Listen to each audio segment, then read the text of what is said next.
I have a quick tip for anybody who has problems keeping their back nice and upright as they're squatting. A lot of times people, when they squat down, they have a tendency to lean forward, and that causes a lot of stress on their lower back. But then also another big thing is it doesn't allow you to get the most out of the exercise. Okay, so most people, when they're squatting down, they have that forward lean like that. In a lot of cases, it can be just because you have tightness in your calves.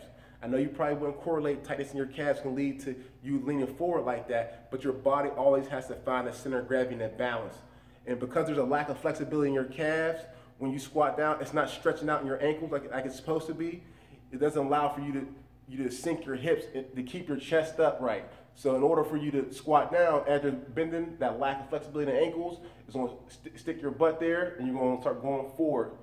In order to get better range of motion, one of the tricks you can do, now this is a band-aid, it's not a cure, it's not going to fix the problem, but it will help you gradually until you do fix the problem, because the main thing you got to focus on is improving that flexibility in that ankle. So either foam rolling the ankles, stretching them, increase that range of motion in there, working on mobility.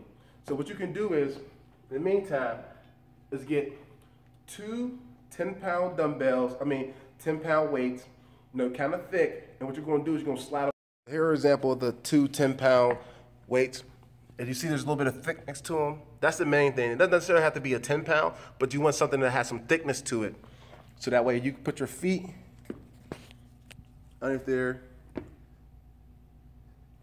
You want just like your heel on there.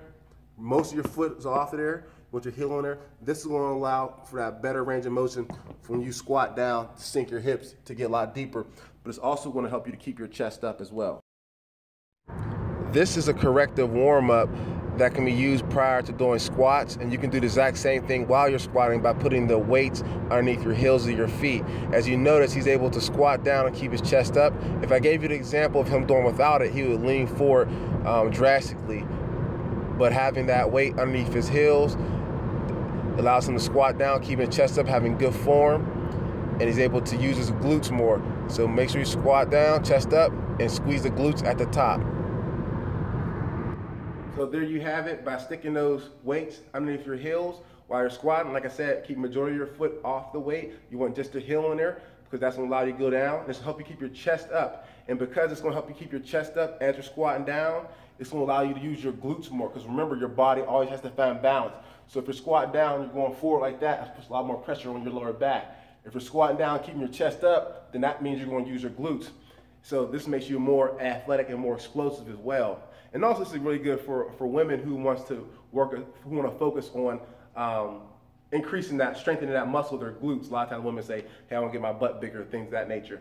That's another way of focusing on strengthening those muscles actually correctly by keeping your chest up when you're squatting down. And there you have it. That's how we get better, next level athletic fitness.